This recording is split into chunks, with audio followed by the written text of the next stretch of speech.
Yo, this is Sparing Myself the Pain, a rundown of all the negative things that I'll miss out on by being a marriage free and child free woman. Let's get into it.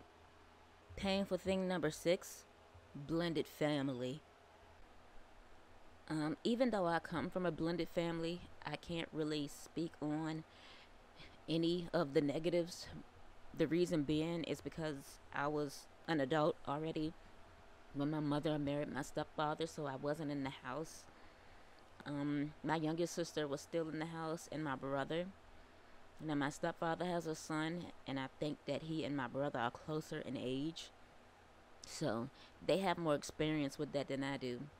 But being on the outside looking in, I can kind of guess at the issues that arise from having a step parent being brought into the house about children not really wanting to recognize them as an authority figure, and I really don't blame them, depending on how old they are. If they're babies, toddlers, really tiny little kids, if they're like 8 or older than that, they probably would have a problem seeing this stranger or this intruder as a parental figure.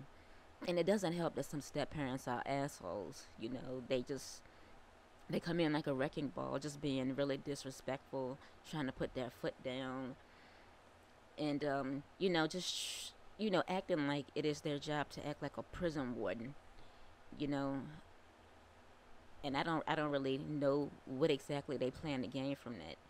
All they end up doing is causing a lot of tension and discord in the household, and then they'll end up ruining what could have been a potentially good relationship with their stepchildren. And it's like, they're not going to be kids forever. They're going to be adults one day. And now you've got these kids that you could have formed, a bond with, a friendship with, a mutual respect for. And now, you've just made them hate you. They hate you for intruding in their lives, especially if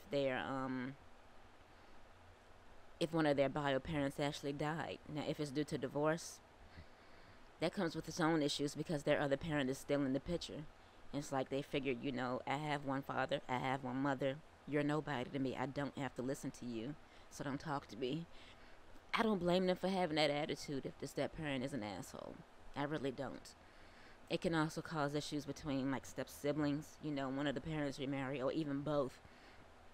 And the step parent already has children from another relationship.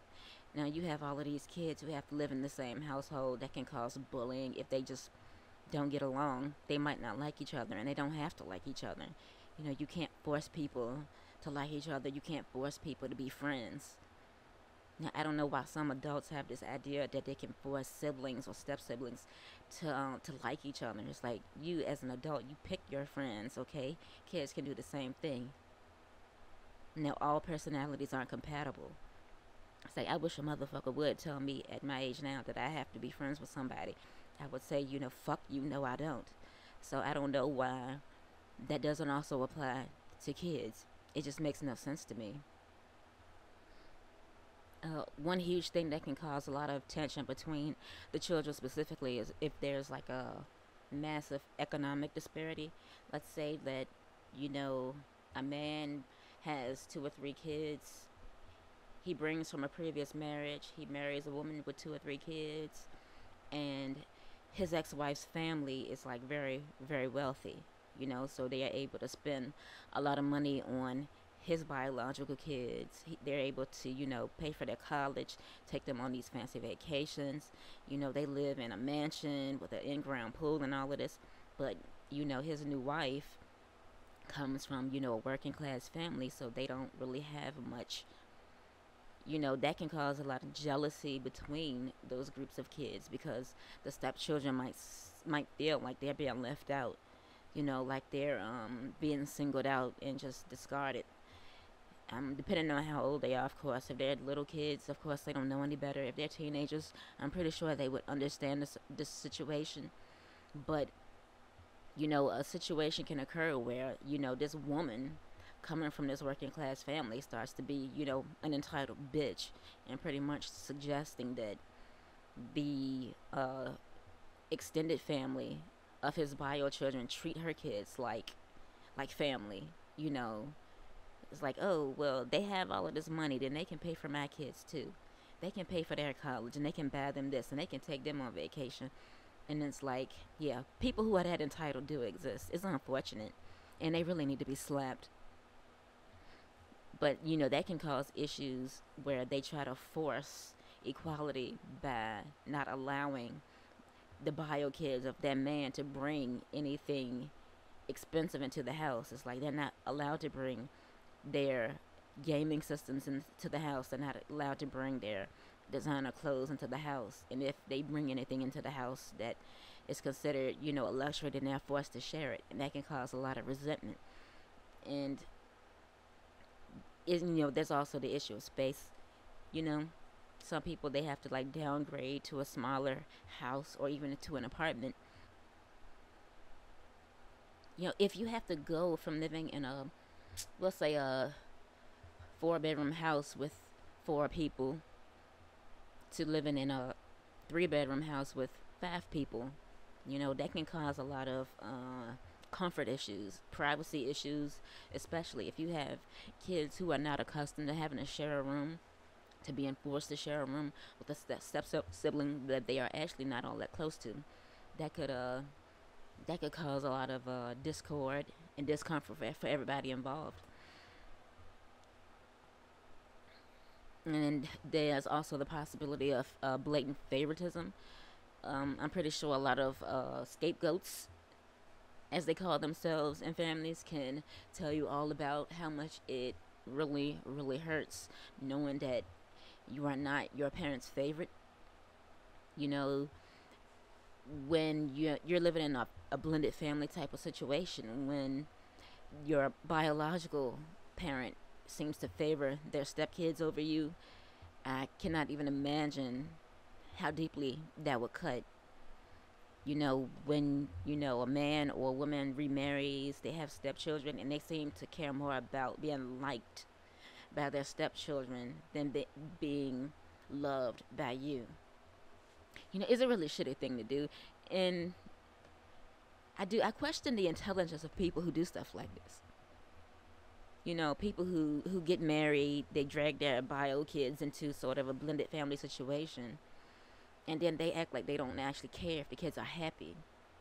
Not to say that they need to ask permission or anything, but it's like, okay, you're choosing to remarry, you're choosing to marry somebody who already has kids, and then you're going to drag all of these kids with their different personalities and their different emotional baggage and their different, issues into this small space without, putting forth any kind of real effort to make sure that the living situation isn't making their emotional issues worse.